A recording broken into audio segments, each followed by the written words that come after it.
Hey there, Ryan Reynolds here. It's a new year, and you know what that means. No, not the diet. Resolutions.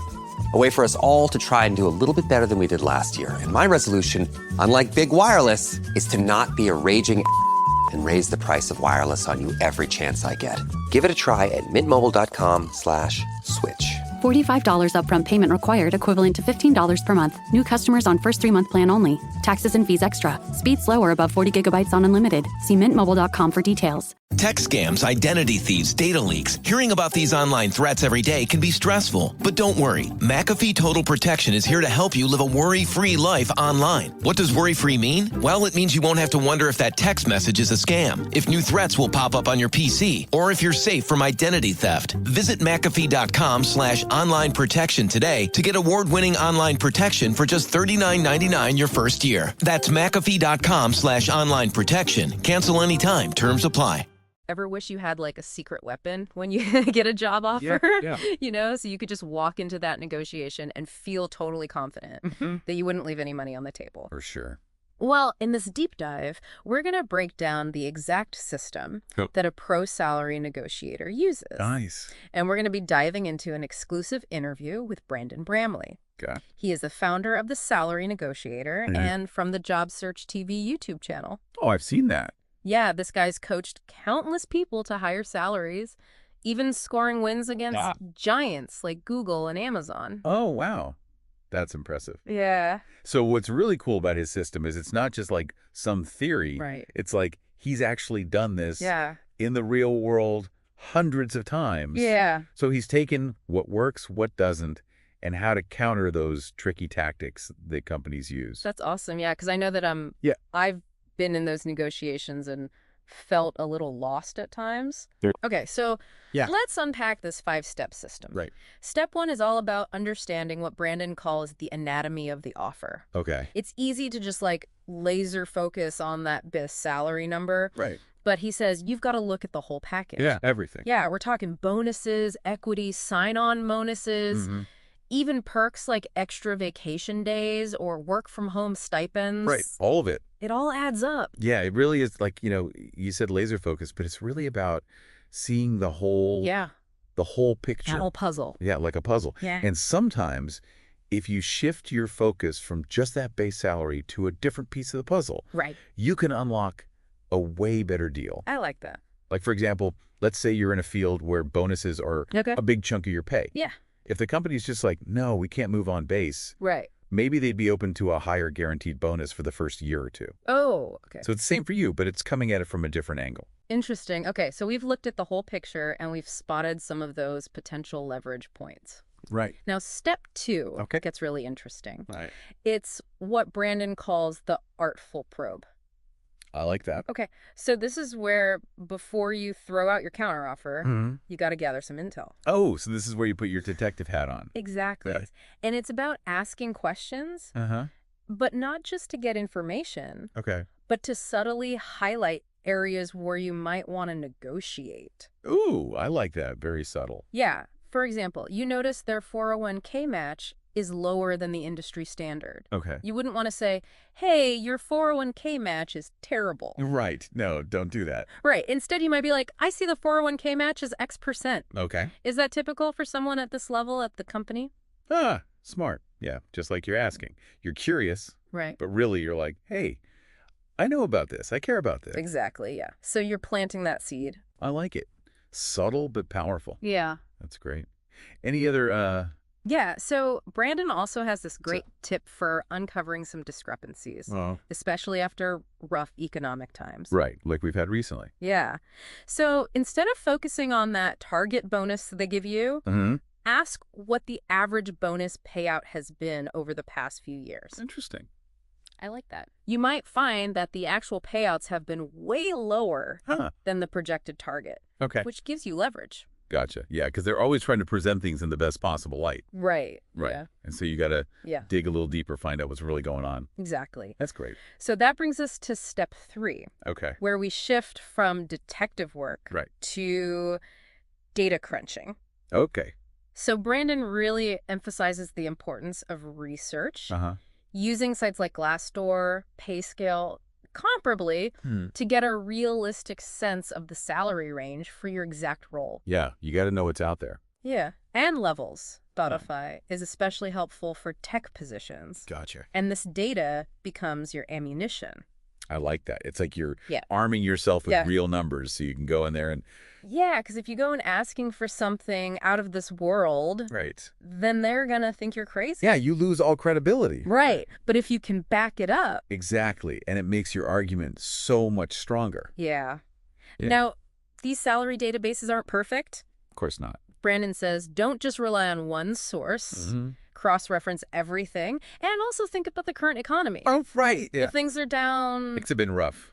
You might have to adjust, right? You might have to adjust your expectations. Yes, for sure. So we've done our research, gathered the intel, and now we're ready to craft that counteroffer. All right. Brandon says do this by email. Oh, interesting. Yeah. Why email? So he says that it gives you more control over your tone. Yeah. And it creates a paper trail. I can see that. Yeah, it's good to have that record. Which can be helpful down the line. Uh-huh. I totally get that. That makes sense. Yeah. But I think there are also times when, like, a phone call can be better. Oh, for sure. You know, especially if you're good at reading people. Yeah. And you can adjust your approach, like, in real time. Absolutely. You know what I mean? Yeah. So that back and forth, that human element, you don't get that as much with email. Right. And email can feel a little cold sometimes. Exactly. Yeah. So it depends on you and what you're comfortable with. Yeah. So it's about choosing the communication style that plays to your strengths. Exactly. Yeah. If you're great at writing, email away. Yeah, but if you're a smooth talker, you know. Yeah, maybe a phone call. Yeah. Okay, so we've sent that counteroffer. Okay. Now we wait. But be prepared. Because step 5 is where things can get bumpy. Okay. This is where we tackle the objections. Oh, all right. Let's do it. Yeah, this is where a lot of people, they get tripped up. You know, they hear that no. Yeah. And they think, okay, game over. Right. But Brandon, he says, you know, a no is very rarely the final word. Okay. It's often just a tactic. Yeah. A way to test how badly you want it. It's a game of poker. It is, yeah. They're trying to see if you'll fold, you know, see how much you want it. Under pressure. Exactly. And they've got a whole bunch of objections they'll throw at you. Okay. You know, some of the classic ones are like, we're at the top of the range for this role, or everyone at this level gets paid the same. Yeah, I've heard that one. And then there's, you know, the budget constraints. Oh, yeah, the good old budget constraints. Everyone's favorite. Every time. Why are we even having this conversation then? Yeah, exactly. I mean, they wouldn't be talking to you, right? If they weren't serious about hiring you. Right. They want me. They want you. And so, you know, you have to use that to your advantage. Okay. You know, like a good negotiator knows how to do that. Okay. So when you hit those objections, don't give up. Okay. Brandon says, you know, gently push back, reiterate your value, and say, hey, take this to the decision makers. Okay. Because the recruiter is often just a messenger. Right. They don't have the final say. Gotcha. Now, what about third-party recruiters? Ah, yeah, those guys. Yeah. Well, their fee is tied to your salary. Oh, okay. So they might makes sense, sir. Be even more, you know, resistant to you pushing back. Right. But so what do? We just kind of accept that? I mean, not necessarily. Okay. It's true they have their own motivations, but it's also in their best interest to find the right candidate. Right. You know, someone who's going to stay in the role. A good recruiter knows that if you're unhappy, you know, you're not going to be there very long. Right.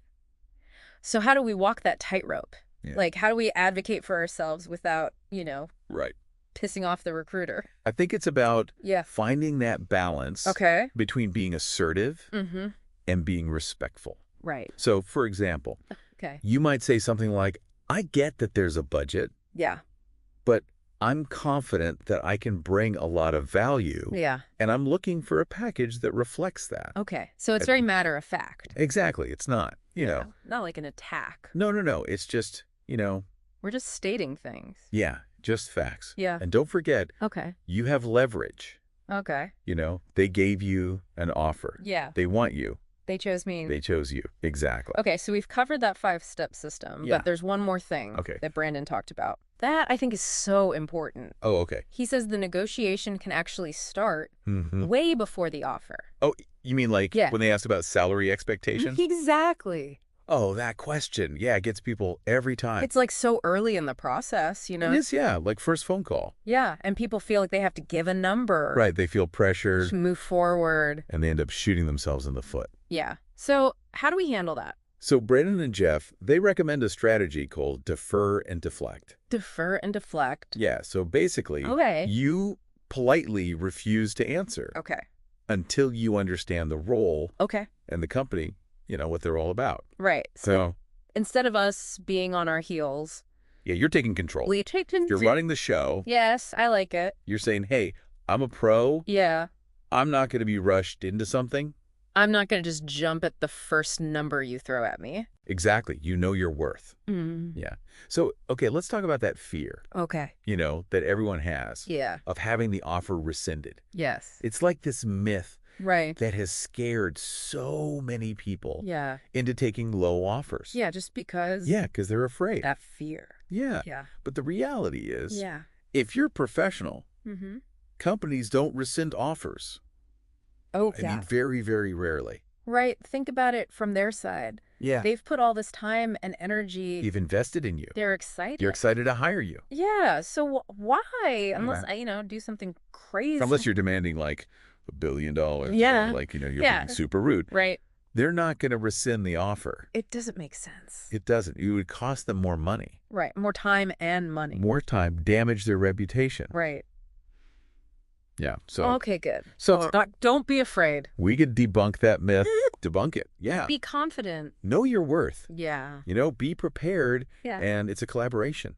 Yeah, I love what not a confrontation. What Brandon and Jeff have shared. I think it's so valuable. Yeah. It's not just about getting more money. Right. It's about that empowerment. Empowerment, yeah. Yeah. That you can go in and advocate for yourself. Absolutely. Yeah. And set yourself up for a great career. Yeah. Yeah. It's about like changing your thinking from I'm asking for a favor to I bring value to this company. Yes. And that leads to our final thought for you. Okay. Think back to a time when you didn't negotiate a job offer. Oh, yeah. Maybe you were just so relieved to get the offer. Right. You didn't even think about it. Or maybe you were just afraid to, Yeah, rock the boat. Rock the boat. Right. How did that make you feel later on? It's funny how those things stick with you. Yeah. Like years later, you think, what if I had said something? Right. What if I'd asked for more? Exactly. I know I've definitely had those moments. Yeah. And it's not even always about the money. Right. It's about that feeling of, like, I stood up for myself. I didn't just settle. It's about your self-worth. Yeah. Like recognizing that you have value. Exactly. You have skills, experience, and that you deserve to be compensated for that. And when you come from that place, yeah, it changes the whole dynamic. It really does. So as we wrap up this deep dive into the world of salary negotiation, we want to leave you with this. Okay. You are worth it. Yes, you are. You deserve to be compensated fairly. Absolutely. For your talents, your skills, what you bring to the table, and you have the power. You do. To advocate for yourself. Don't let fear hold you back. Yeah, don't let that fear or self-doubt hold you back. Arm yourself with knowledge. Prepare. And go in there with confidence. Yeah. You might be surprised at what you can achieve. You really might.